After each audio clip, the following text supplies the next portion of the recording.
Good morning. আজ শ্রাবণ মাসের দ্বিতীয় সোমবার, আর শ্রাবণ মাস তো আমাদের আগেই পড়ে গেছে, একটা সোমবার পারও হয়ে গেছে। আজ খুব ব্যস্ত, 3:30টাতে উঠেছি ভোর, আর এক লাগা কাজ করে যাচ্ছে। এখন বাজে 5:30, স্নান টান সব হয়ে গেছে।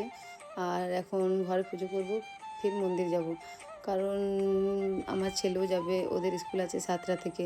তো মন্দির থেকে এসে পরে ও স্কুলের জন্য রেডি হতে পারবে, তাই তাড়াতাড়ি মন্দির যেয়ে এসে পরে টিফিন বানাবো। অনেক কাজ আছে, টিফিন বানাতে হবে, বাচ্চাদেরকে রেডি করতে হবে। তো ভাবলাম আগে পুজোটা সেরে নিই। তো যাই হোক, শ্রাবণ মাসে সোমবারে মহাদেবের মাথায় জল না ঢাললে মনটা যেমন শান্তি লাগে না, অসম্পূর্ণ লাগে। দেখো, সংসারের কাজ কখনো শেষ হয় না, কিন্তু ভক্তির জন্য একটু সময় বের করে নেওয়া আমাদের সবচেয়ে বড় শান্তি। আপনাদের সকলের জীবনে মহাদেবের আশীর্বাদ, শান্তি আর সুখ বর্ষিত হোক। সবাই ভালো থাকো, সবার মঙ্গল হোক। আমাদের পুজো হয়ে গেছে, এখন অনেক ঘরে কাজ আছে, তো সব কাজ তাড়াতাড়ি করতে হবে। আর এসে পরে অনেক কাজ আছে এখন, কারণ কালকে প্রেস করে রাখিনি ড্রেসগুলো, তো এখন প্রেস করতে হচ্ছে, প্লাস টিফিন সব বানাতে হবে।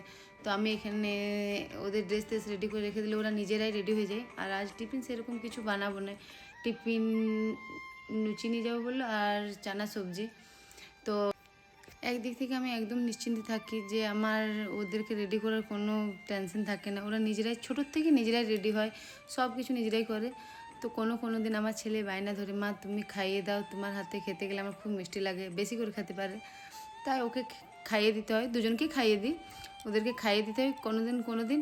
আর আমার মেয়ের চুল বাঁধে দিতে হয়, দুটা চুল বাঁধতে হয়। তো এখন ও পারে না ভালো করে, একটা চুল নিজে বেঁধে নেয়, কিন্তু দুটো চুল পারে না। বাকি সব নিজেরাই রেডি হয়, সব কিছু করে আমি টিফিন প্যাক করি, ওরা যাকে রেডি হয়। আর এখন আমার ছেলে অন্য ভ্যানে যায় আর আমার মেয়ে অন্য ভ্যানে যায়, তো আমরা দুজন দাঁড়িয়ে আছি। এখন স্কুল ভ্যান আসতে একটু টাইম আছে।